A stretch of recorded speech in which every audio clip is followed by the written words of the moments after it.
Bonjour, c'est Flo Delorme. Donc bienvenue. Aujourd'hui, nous allons faire une petite vidéo sur un sujet qui est vraiment d'actualité. C'est le conflit israélo-palestinien.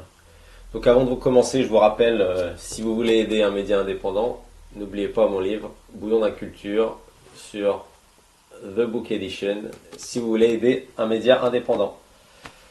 Donc on va pas refaire toute l'histoire du conflit israélo-palestinien, mais ce qu'il faut bien comprendre, c'est que si on ne regarde pas quelle est l'histoire de la région, on ne comprendra jamais ce qui s'y passe. Donc on va faire un petit récapitulatif, donc juste de quelques minutes, et après on passera à ce qui s'y passe réellement aujourd'hui, donc l'actualité. Donc déjà, il faut bien comprendre que le territoire aujourd'hui où il y a Israël et la Palestine, donc c'était la Palestine originellement, est un territoire où les Arabes sont la majorité, donc c'est un territoire arabe depuis le 7e siècle. Donc jusqu'à l'arrivée du sionisme, donc au début du XXe siècle, ça l'a fait à peu près 1300 ans que cette terre est arabe. Donc il faut bien comprendre que les Arabes sont chez eux, d'abord. Ensuite, quand le sionisme a commencé, donc au début du XXe siècle, il y avait à peu près une population de 80% étaient des Arabes, 10% étaient des Juifs et 10% étaient des chrétiens. Donc ça, il faut bien en tenir compte. Donc au début du XXe siècle a commencé le sionisme, donc ça a commencé par des achats de terres de paysans arabes qui ont été faits par des juifs qui venaient du monde entier mais surtout d'Europe. Et ensuite, vous avez eu la création de l'État d'Israël en 1948 à la suite de la Seconde Guerre mondiale. Mais il faut bien se rendre compte que justement, avant la création de l'État d'Israël, vous avez eu pendant des siècles donc une cohabitation entre une majorité arabe et une minorité juive. Et ça se passait très bien. Mais à partir du début du XXe siècle, quand les sionistes sont arrivés et ils ont commencé à acheter des terres, les Arabes en Palestine, mais aussi tous les Arabes des pays autour, ont vu ça d'un mauvais œil, parce qu'ils ont commencé à se rendre compte qu'il y aurait peut-être l'installation d'un nouveau peuple dans une terre. Et donc, comme en 1948, nous avons la création de l'État d'Israël, vous vous souvenez du slogan qui avait été fait aux Nations Unies juste avant la création de cet État? C'était une terre sans peuple pour un peuple sans terre. Sauf que sur cette terre, il y avait un peuple. Il y avait déjà les Palestiniens. Et il y avait une minorité juive qui vivait très bien en Palestine et qui n'avait absolument aucun problème avec la population locale arabe. Donc une fois que ce nouvel État a été créé en 1948, bien sûr, il y a eu ce qu'on appelle des soulèvements et des guerres. Donc on a eu les premières guerres en 1948, ensuite en 1967 la guerre de 6 jours, ensuite en 1974 le Kippour. À chaque fois, Israël a gagné. Alors Israël a gagné, pourquoi? Parce qu'Israël a déjà économiquement est bien avancé, est bien plus moderne, on va dire, est bien supérieur à son voisin palestinien et même aux pays arabes du pourtour. Mais c'est surtout parce qu'Israël a toujours reçu l'aide des Américains. Donc ça, il faut toujours en tenir compte aussi. Donc à chaque fois, ces guerres se sont terminées par une annexation de territoires israéliens. Donc les Israéliens ont réussi à prendre des territoires aux Palestiniens et même aux Égyptiens comme le Sinaï, mais qui est revenu en 1974, ou il y a eu le Golan aussi qui avait été pris. Mais à chaque fois, donc, ces guerres ont permis à Israël d'asseoir toujours plus son autorité et son pouvoir et de gagner un peu de terre. Ce qu'il est important de se rappeler, c'est que quand il y a eu la partition, donc en 1948, il y avait 1 300 000 Arabes en Palestine et il y avait seulement 600 000 Juifs. Et pourtant, les Israéliens ont reçu 55% du territoire. Donc bien sûr, vous comprenez l'ire des Arabes qui ont bien vu que ce deal, si on peut le dire comme ça, cet accord était boiteux pour eux. C'était clairement à l'avantage des Israéliens quand on voit la différence de population et la différence de gain de territoire. Donc, une fois qu'on a parlé de ces guerres et de ces annexations de territoire par Israël, il faut bien se rendre compte que les Palestiniens n'allaient pas juste accepter leur sort. Donc on a eu souvent ce qu'on a appelé des intifadas, qui veut dire soulèvement en arabe. Et donc il y en a eu plusieurs sur les 30-40 dernières années. Mais à chaque fois, ça n'a donné rien. L'armée israélienne est toujours mieux équipée et plus avancée que la Palestine, qui de toute façon n'a pas grand-chose. Quand on voit Gaza, il y a un blocus, il y a un embargo par rapport à l'électricité, à la nourriture, à l'armement. Donc c'est très compliqué pour les Palestiniens, surtout Gaza, de monter une sorte de résistance. Euh, il faut bien se rappeler aussi que en 93, on avait presque eu des accords entre Yasser Arafat et Isaac Rabin, mais que l'extrême droite israélienne, enfin les droitards israéliens qui rêvent d'un État israélien qui contrôlerait tout le territoire, ne l'acceptaient pas du tout. Donc ils n'ont jamais été vraiment mis en place, ces accords. Et on voit que depuis le début des années 2000, le seul parti politique qui dirige Gaza, c'est le Hamas. Et le Hamas, on le sait maintenant, hein, ça a été dit, a été sponsorisé et a été mis en place par les Israéliens. Alors pourquoi les Israéliens voudraient avoir en face d'eux comme soi-disant interlocuteur un parti politique qui est aussi agressif et qui est aussi extrémiste? Le Fatah, par exemple, qui est beaucoup plus modéré, enfin existe toujours, mais c'est maintenant le Hamas qui a la main. Donc c'est assez simple à comprendre, c'est qu'Israël préfère avoir justement ces gens-là qui sont plus fanatiques du Hamas face à eux. Ça leur permet de donner l'impression que tous les Palestiniens sont en quelque sorte des terroristes. Donc pour revenir maintenant à ce qui se passe actuellement, il y a plusieurs choses. D'abord, cette attaque qu'on a vue du Hamas sur des cibles civiles palestiniennes. Donc je tiens à rappeler hein, que des civils, peu importe la guerre, hein, que ce soit des civils palestiniens, que ce soit des civils israéliens, que ce soit des civils ukrainiens, que ce soit des civils russes ou des civils français, peu importe. Hein. Je veux dire, dans toute guerre, les civils qui meurent, c'est une tragédie. Hein. Donc il s'agit pas ici de tirer les larmes aux gens pour un côté, enfin pour un parti plus que l'autre, pour un camp plus que l'autre. Donc non, les civils, c'est toujours une tragédie quand ils meurent. Donc ça, je tiens bien à le rappeler.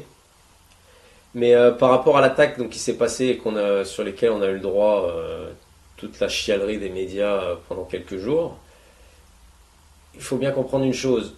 Euh, il y a certaines personnes qui nous ont dit, des personnes qui ont travaillé dans l'armée israélienne, qui ont dit que c'est impossible que l'armée israélienne ne sache pas. Ces gens nous disent la frontière entre Gaza et Israël est la frontière la plus surveillée au monde, ils ont des caméras infrarouges, s'il y a un oiseau qui passe, ils le savent. Donc ils disent que c'est impossible que Israël ne savait pas. Apparemment, l'Égypte a envoyé 1 ou 2 semaines avant des informations à Israël comme quoi une attaque se préparait, et ils n'y ont pas fait attention. Ça a été confirmé d'ailleurs par un sénateur américain qui a dit justement que l'Égypte avait envoyé ces informations de leur service secret à Israël. Donc, il y a plusieurs possibilités. La première possibilité, c'est que Israël ne savait vraiment pas, ils ont été surpris, mais bon, c'est difficile à croire quand même.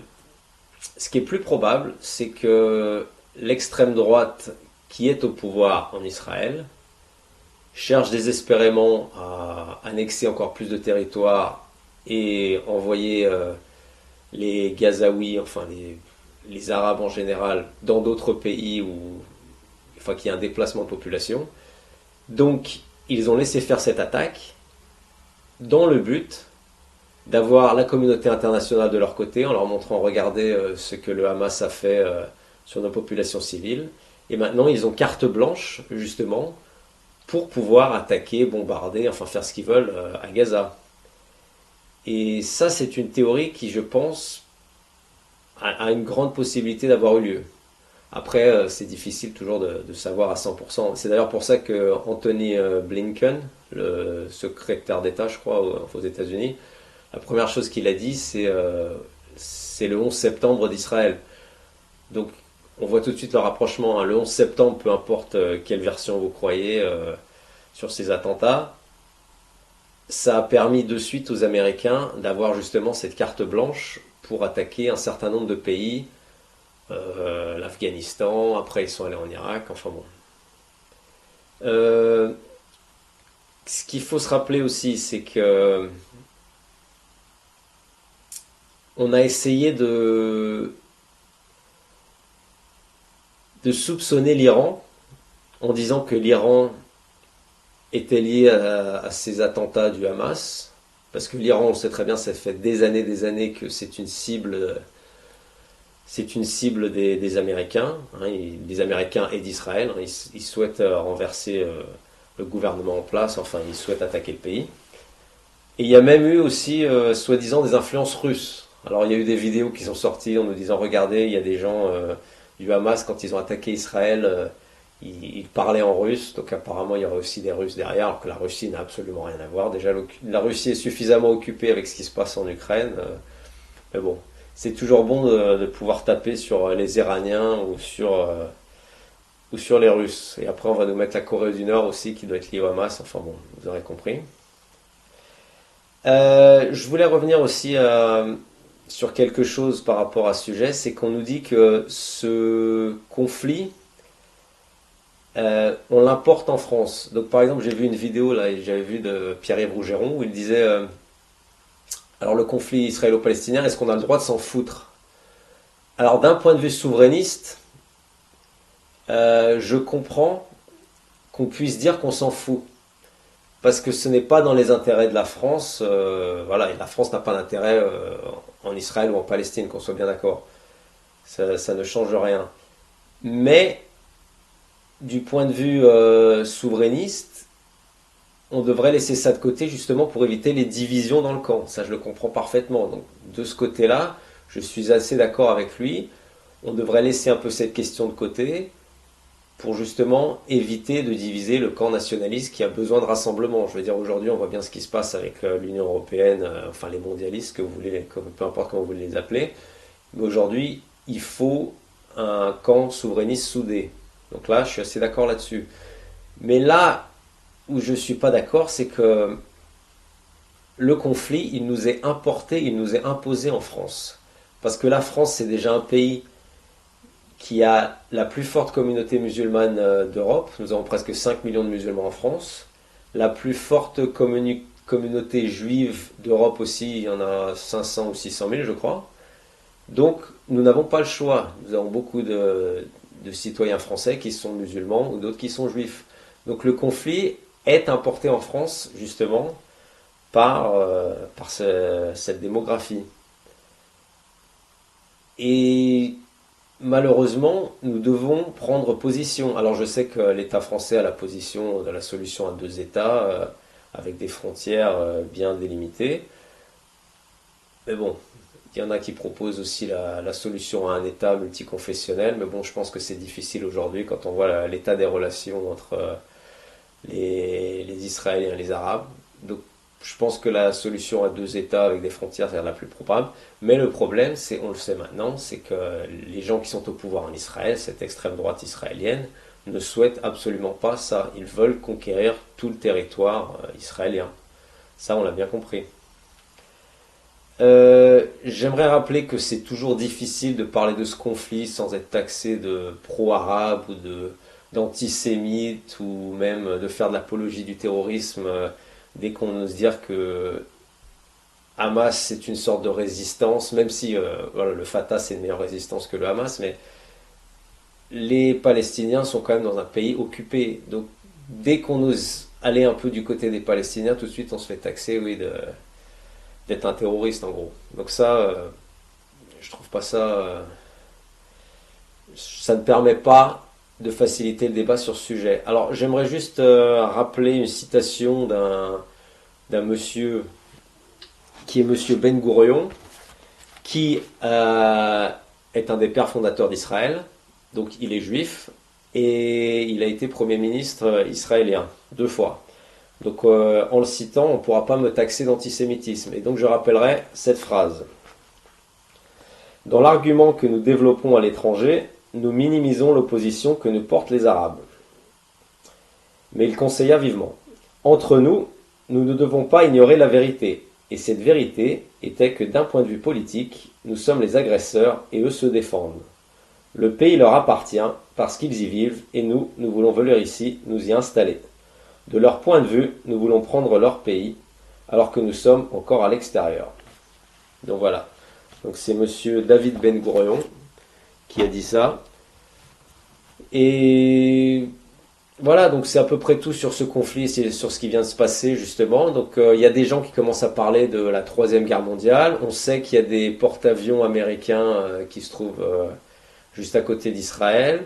On sait que la France et d'autres pays européens ont déclaré qu'ils étaient à côté d'Israël pour son droit à se défendre, même si on voit que l'opinion commence à changer, parce que même si tout le monde commençait à pleurer parce qu'il y a eu des morts civiles en Israël après cette attaque du Hamas, mais là quand on voit ce qui se passe aujourd'hui à Gaza qui se fait bombarder, qu'ils ont dit en grosso modo aux Gazaouis d'aller vers l'Égypte. D'ailleurs il y a une pression qui est en train de se faire par Israël et les États-Unis pour que l'Égypte accepte des réfugiés gazaouis. Donc les 2 millions de personnes qui habitent à Gaza, dont 1 million d'enfants, ce qu'ils souhaiteraient, c'est les envoyer en Égypte.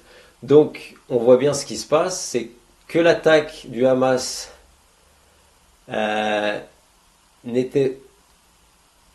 L'armée israélienne n'était pas au courant de cette attaque ou qu'elle a laissé faire, peu importe que vous croyez la version, on voit bien que le résultat va être un anéantissement quasi général de Gaza et que les Gazaouis, maintenant, on va les forcer à aller en Égypte. Sauf que l'Égypte, je crois qu'ils ne veulent pas accepter. Ils ont mis des soldats à la frontière.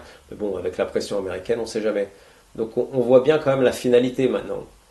C'est on va forcer les populations à partir. Donc il y aura peut-être encore annexation de territoire. Donc voilà, donc on recommence. Ça fait 75 ans que ça dure. Donc j'espère que vous comprendrez cette petite vidéo et que ne soyez pas dans une vision trop manichéenne dans ce conflit, les gentils, les méchants. Vous avez deux peuples sur une même terre, c'est compliqué.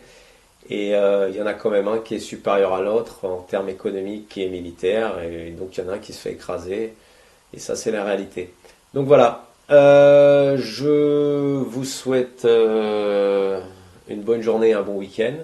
Et je vous rappelle, si vous voulez nous aider, un média indépendant, Bouillon d'inculture, The Book Edition.